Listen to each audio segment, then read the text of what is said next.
Juan Fernandez from the Película in Puerto Rico. It is a pleasure to get to talk to you about your new film. So let me ask you this. I think it's the most surprising thing about it for me is that it's a franchise film that feels very personal, which is surprising. So you tell me a little bit about the process of talking with Krasinski and sort of finding getting your way to sort of put your imprint on this, sort of what makes it a different type of Quiet Place. Yeah, I mean, a lot of that came from Krasinski kind of passing that baton in a way where he said, hey, this should be your film. Like, you should make this feel the way you want it to feel. What would your into this universe be?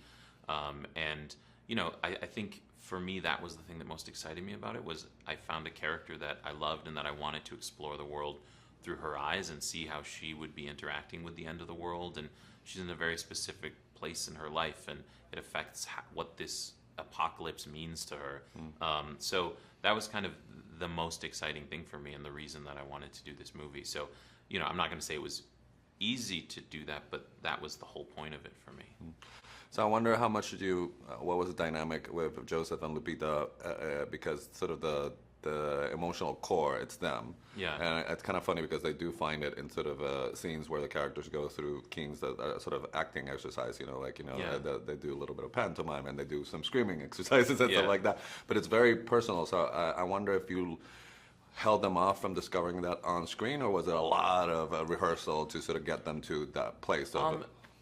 We didn't do a lot of rehearsal. We did some rehearsal, but a lot of it is, I mean, when you're making a movie together, especially when a lot of it is the two of them, you know, interacting silently on screen, they discover each other, they find each other, and they get close. And a movie's, it's, you know, it's a little bit of a battle. Like, there's so much stuff that they have to do, and there's so much that's being asked of them, and it's arduous, that you kind of bond a little bit through that intensity and that trauma. So I think that helped. I think also they're just incredibly talented, empathetic people that knew how to conjure the things they needed to, but also were really good at kind of seeing each other, seeing what the other person needed. You know, Lupita would do a scene where she's very weak, and Joe would be there to kind of like help her up and to like support each other. And you know, watching these two people kind of go through this massive movie together, both as characters and as actors, was really beautiful, and they really had to have each other's backs. And I think you feel that on screen.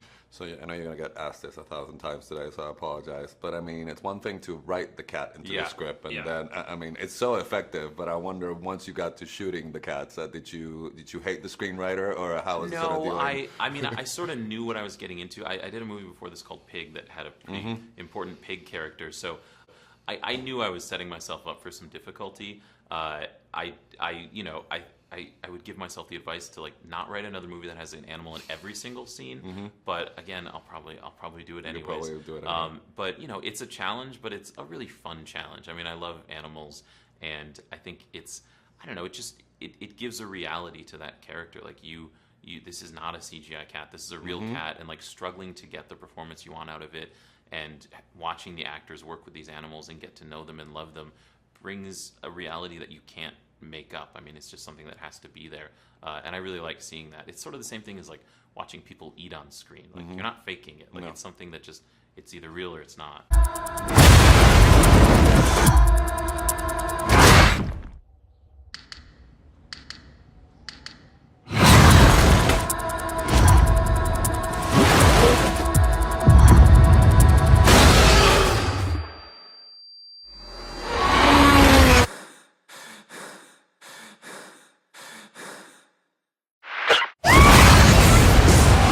Quiet Place, Day 1.